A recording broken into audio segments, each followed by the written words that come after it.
If you're ready to take the journey to homeownership, call me.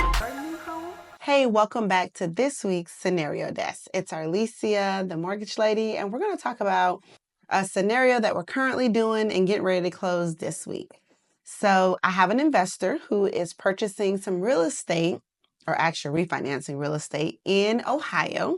They currently own 3 properties, and we are going to refinance those homes into what we call a portfolio loan, where we're going to take those 3 properties.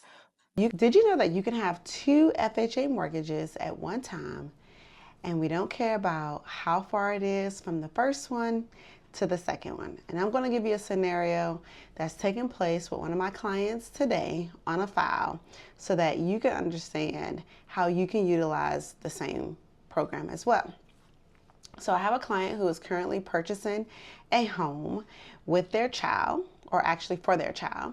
So the child is a college student and they're going to be on a mortgage as well, but they're not employed. My client currently has an FHA mortgage on their primary home as well. And they are going to obtain another FHA mortgage to purchase a home for their child in college.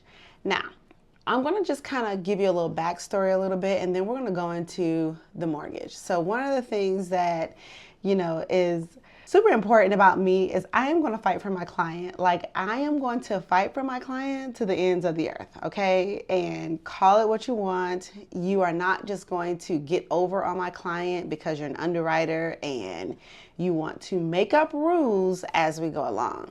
So this particular file, the DTI is a little high, but these individuals have their game plan. They're buying this home for their child, who will then most likely rent out some rooms in the future while they're in school to help pay for that mortgage as well. The underwriter sends over a condition that says, hey, we're at the max DTI, or super close to the max DTI, right? We're not actually at the max, but we're high on our DTI, but all within guidelines. And the underwriter says, how are they going to afford this mortgage? So I immediately go back and say, listen, we have something that we call in our industry DU approval, desktop underwriting approval. We're within our guidelines. Why are we questioning how are they going to afford it? And my thought process behind it was individuals buy homes all the time that are at their max DTI or super high on their DTI, but within guidelines and still have eligibility, approved eligible on their what we call findings. Findings are like how we underwrite a loan. So why question this individual because they're able to buy a second home when in fact if someone was buying just one home and the scenario was the same, which is at their max, we wouldn't question it. And my clients are of the African American background. And we know that home ownership and underwriting guidelines with major banks, right, have been in the news for unfair treatment when it comes to loan processing. Navy Federal was in the news recently, Wells Fargo, Bank of America. I mean, all of these big banks were in the news about unfair treatment to minority people when it comes to housing. And so for me, I immediately just flew off because I have never, in doing this for, I don't know, maybe 8 or so years, never seen a condition that says, and I quote you, the ratios are stretched. I immediately said, hey, they're stretched, but they're in the guidelines, which is what you're underwriting it to. We have DU approval, which is what you're underwriting it to. And if you do not question every single other file at a max ratio, then why are you questioning my clients? I immediately called, right? I'm like, listen, what are we doing? What is going on? We are not going to treat my clients this way and having them ask for additional items that's not needed to underwrite a file. I do plenty of files where people are literally to the penny of what the guideline says that they can spend. In this scenario, we're not that high, but literally to the penny. And I've never seen an underwriter say, you're so high, how are you going to afford it? And then they go on to say, when I question it, realistically, they can't afford 2 mortgages. Realistically, the guidelines say they can. Realistically, the payment works. I just don't understand how you question it. So anyway, this is a rule, right? For you as a consumer, as a buyer, if you are a loan officer or a real estate agent, you don't just let we don't just let underwriters do what they want to do. I'm sorry. If it's not in a guideline, we're not doing that. If it's not an overlay, we're not doing that. And someone say, well, you have underwriter's discretion. Yeah, underwriter's discretion still within the guidelines and the parameters of the rule. And my first question is, if you do not question every other file that comes across your desk as a single buyer, buying one property at the max DTI, you cannot randomly question my client because they're buying a second home with their child.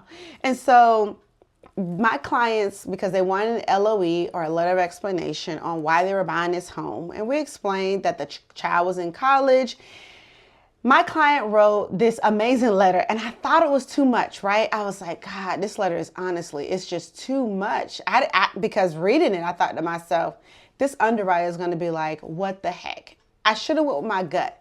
And the letter just simply said, like, listen, we were unfortunate. You know, we want to help our child get a foot ahead in life. We want to help them purchase this home while they're in school, blah, blah, blah.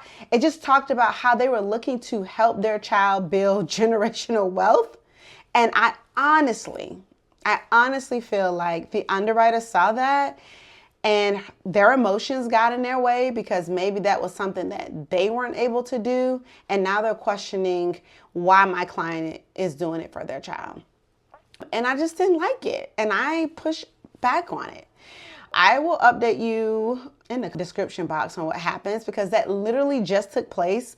We were going to talk about this scenario and that literally just took place. So I'll follow up with you guys on what happened with that, but stand by. So anyway, so as you all know, right, just based on that, my clients are helping their child purchase a home while they're away in college, just so that, number one, they're not getting into a lot of debt by staying on campus. It's cheaper to just buy a small place for them to live. Most likely, they're going to rent out some rooms in that home in order to help, pay for that mortgage while they're in school. And then once they're graduated and out of school, then that individual now has an investment property that they can use for the future, along with some income, right? Because if it's near a school, the likelihood that it will be rented out to other individuals is very high. There will be some more people who say, well, I don't want to pay the rent on campus because it's a little expensive. I'd love to find a place to rent out. And it's a 3-bedroom house, so that means you can potentially have 6 people living there, 2 to a room, just like a dorm room near a college. This isn't the first time I've done a scenario like this. I have had several different clients who have utilized an FHA mortgage to help their child purchase a home with 3.5% down, even while holding an FHA mortgage themselves, because they are considered non-occupant co-borrowers on the loan.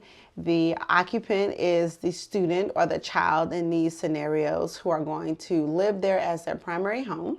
And the parents in the scenario are considered non-occupants. And so we are able to still have them keep their FHA mortgage that they have in their primary home, as well as get another FHA mortgage. The crazy thing about this scenario is that even when I registered the loan, my account rep was like, how can you have 2 FHA mortgages? I'm like, the guideline says it, right? There are certain scenarios where you can have multiple FHA mortgages.